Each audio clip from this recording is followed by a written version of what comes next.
everybody. Thank you for tuning in to the GSMC Hoops and Heels Women's Sports Podcast. My name is Samantha Genzer, and I'm going to be your show host for today. We have a very exciting show ahead of you guys. We are going to be covering the top 10 WNBA players, the top 10 goal scorers in Olympic history, Cognizant Founders Cup updates, and USC beating UCLA in the beach volleyball championships.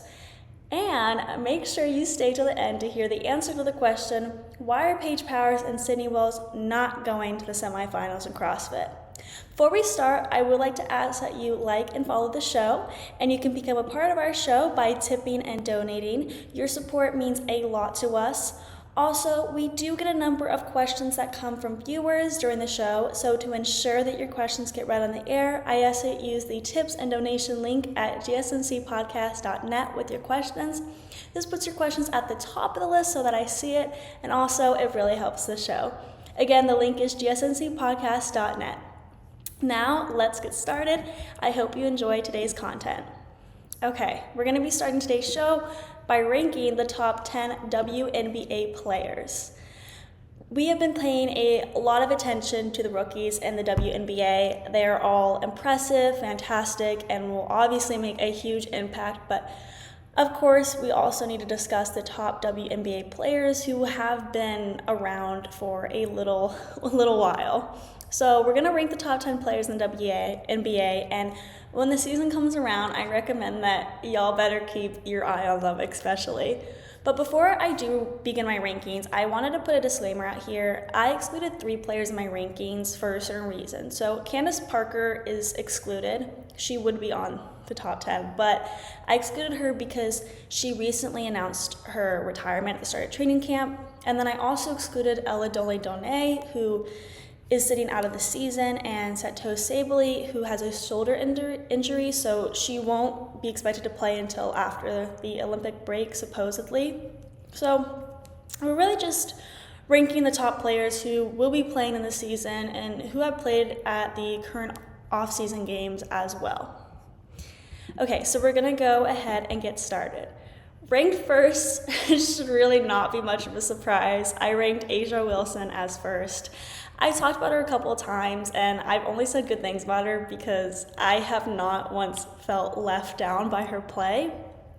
So A'ja Wilson, as you know, is from the Las Vegas Aces. The Aces are really the top team in the league, in my opinion, and also based on stats. And Wilson is one of the star players on the team. I mean, it really shouldn't come as a surprise that she's ranked first. Wilson was WNBA Defensive Player of the Year for the second season in a row. Also, she was the WNBA Finals MVP. She was apparently disappointed that she didn't win her third regular season MVP award, considering her stats across the board were even better than during her 2022 WNBP winning season. In fact, Wilson had career highs in scoring and rebounding average as well as shooting percentage in 2023, but she channeled her MVP frustration into the playoffs, recording 23.8 points and 11.5 rebounds in 9 postseason games. At just 27 years old, Wilson is still right in the prime of her career. She also has an advantage being 6'4" and has this natural gift of athleticism. Throughout her career, Wilson has consistently averaged double figures in scoring and has been a formidable rebounder. For example, in the 2020 season, she averaged 20.5 points per game and 8.5 rebounds.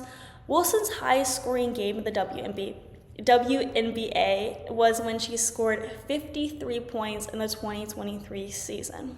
But it's also important to highlight her college basketball highlights, since this was really when she started to get lots of attention. In 2017, she led the University of South Carolina to an NCAA national championship, and she ended up averaging 17.9 points and 8.7 rebounds per game, while also contributing significantly on defense with blocks and steals.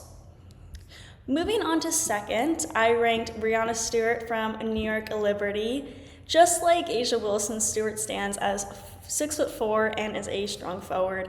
She's known for her excellent shooting ability, capable of scoring from literally anywhere on the court. Stewart's skill set includes strong post moves, a reliable mid-range shot, and the ability to hit 3 points like no others. And we all know how 3-point has really changed the game. It can really change the game like right over.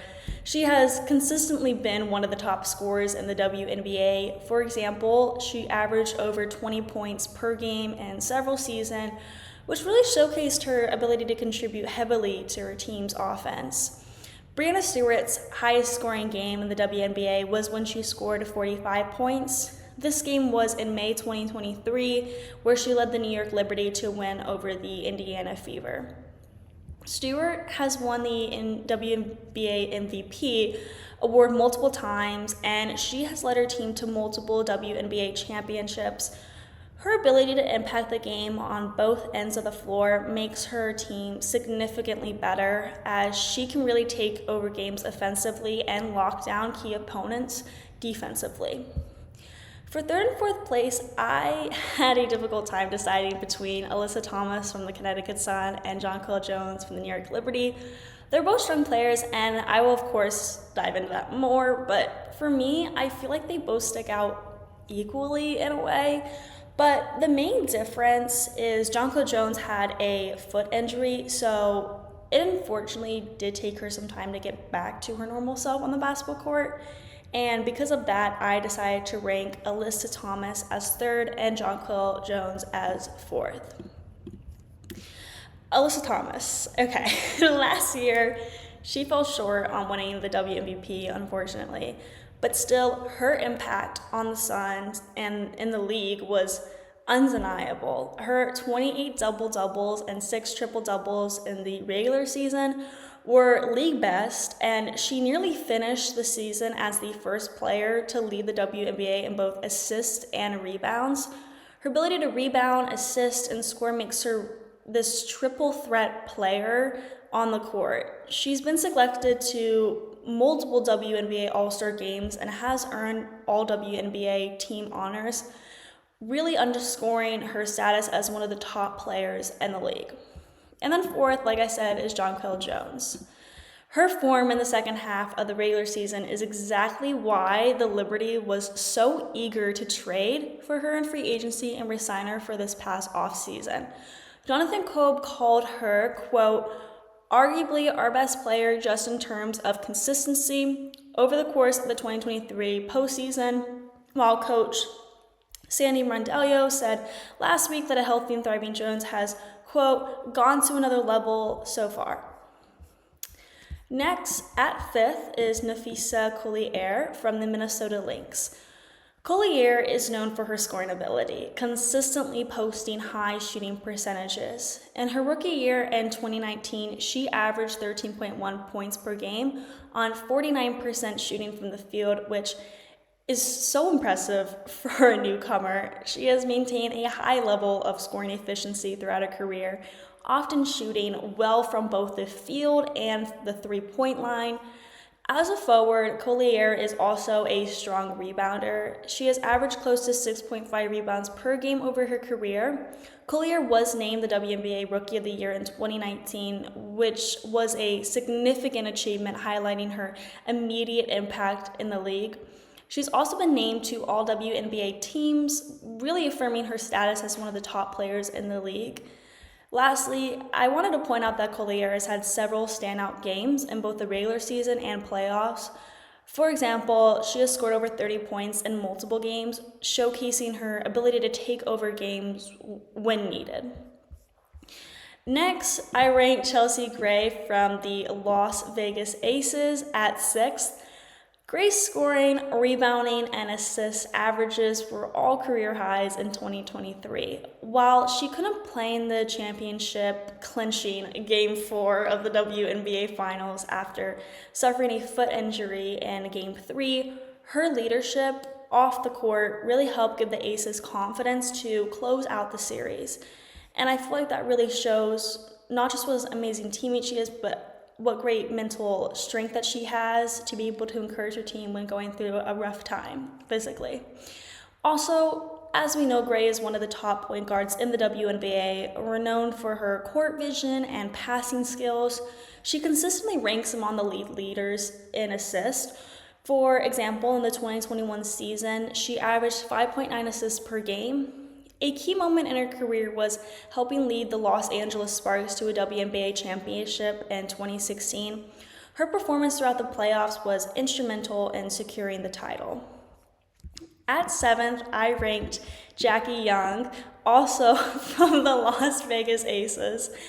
How Young went from making 22 three-pointers her first 3 WNBA season combined to 139 the past 2 years is one of the league's most impressive improvement stories, and it literally seems impossible. It's absolutely insane. She also was second in the league in three-point percentage last season, which was 44.9, while also hitting career highs in scoring average and overall field goal percentage, which was 52.3. She was on the All-WNBA second team and has become the Aces' top perimeter defender, in my opinion. Moving on to 8th, okay, I really apologize, guys, for choosing another Las Vegas Aces player, but I mean, these players really never fail to impress me, and I'm excited to do how the season starts. And also, the Aces are statistically the top team, so I feel like if you're gonna be on the top team, you're gonna be amazing, you're gonna be ranked in the top 10, so I feel like it's fair.